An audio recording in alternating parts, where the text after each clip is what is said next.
گستاخ کی توبہ۔ جناب مفتی صاحب، کیا گستاخی قرآن، گستاخی رسول وغیرہ کی توبہ کرنے کے بعد معافی ہے؟ برائے مہربانی وضاحت کریں۔ ہر جرم توبہ سے اللہ تعالیٰ معاف کر دیتے ہیں، آخرت کا معاملہ ایسے ہی ہے۔ باقی دنیاوی قوانین تو وہ تو دنیا کی سزا تو ظاہر ہے جاری ہوتی ہے تاکہ لوگ ایک گناہ پہ جری نہ ہو جائیں، وہ گورنمنٹ جاری کرے گی۔ جیسے کسی نے کسی کو قتل کر دیا تو قتل کا اس کو ندامت ہو رہی ہے تو توبہ بھی کرے گا اور مقتول کے وارثوں کو قصاص بھی دے گا۔ تو یہ تو دنیا کا حساب کتاب ہے، قصاص بھی دے گا یا دیت دے گا اگر وہ ہے، تو پھر مقتول کے وارث اس کو معاف کر دیں تو اس کی مرضی، لیکن اللہ کا حق توبہ سے معاف ہو گیا اور اس کی تلافی بھی کر دی اس نے۔ تو یہاں بھی ایسا ہی ہے کہ کوئی خدا نخواستہ گستاخی کرتا ہے، بعد میں اس کو ندامت ہوتی ہے تو وہ توبہ کرے، اللہ معاف کر دے گا۔ لیکن چونکہ گورنمنٹ نے ایک لا بنایا ہے کہ ایسا نہ ہو کہ لوگ پیغمبروں کی گستاخیاں کرتے رہیں اور بعد میں جب پکڑے جائیں تو کہتے ہیں ہم نے توبہ کر لی، تو ایسا نہ ہو، کیونکہ ہمیں تو نہیں پتہ دل سے کی ہے اوپر اوپر سے کی ہے۔ تو اس لیے جو گورنمنٹ لا ہے وہ یہی ہے کہ اگر کوئی شخص کھلے لفظوں میں پیغمبر صلی اللہ علیہ وسلم کی گستاخی کرے گا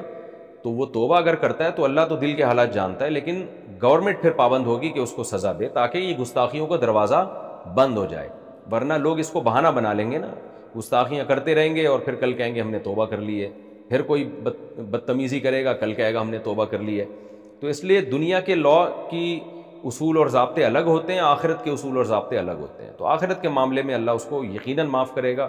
کیونکہ اللہ نے یہ وعدہ کیا ہے کہ وَمَن يَعْمَلْ سُوءًا أَوْ يَظْلِمْ نَفْسَهُ ثُمَّ يَسْتَغْفِرِ اللَّهَ يَجِدِ اللَّهَ غَفُورًا رَحِيمًا، کہ جو بھی برائی کرے گا پھر اللہ سے معافی مانگے گا سچے دل کے ساتھ تو اللہ کو غفور اور رحیم پائے گا وہ۔ لیکن لوگوں کو چاہیے کہ اگر کسی نے گستاخی کی ہے کسی کے سامنے، ایک شخص کے سامنے، جیسے فرض کریں میرے سامنے کسی نے پیغمبر کی گستاخی کی اور پھر توبہ کر لی اس نے، اور مجھے غالب گمان ہو گیا کہ سچے دل سے توبہ کی ہے، تو پھر میرا یہ فرض بنتا ہے کہ پھر میں اس کے خلاف FIR نہ کٹواؤں، یہ میرا فرض بنتا ہے۔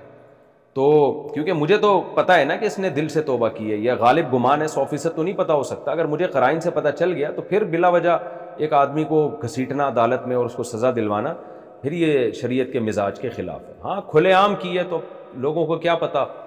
کھلے عام کسی نے گستاخی کی ہے تو اب لوگوں کو کیا پتہ اس نے دل سے توبہ کی، اوپر اوپر سے کی ہے، وہ ایک الگ بات ہے۔ لیکن اگر آپ کے سامنے کسی نے گستاخی کی اور فوراً توبہ کر لی، آپ کو غالب گمان ہے کہ یہ دل سے توبہ کر رہا ہے، تو پھر اس کو آپ کو بھی چاہیے کہ آپ اس کو چھوڑ دیں۔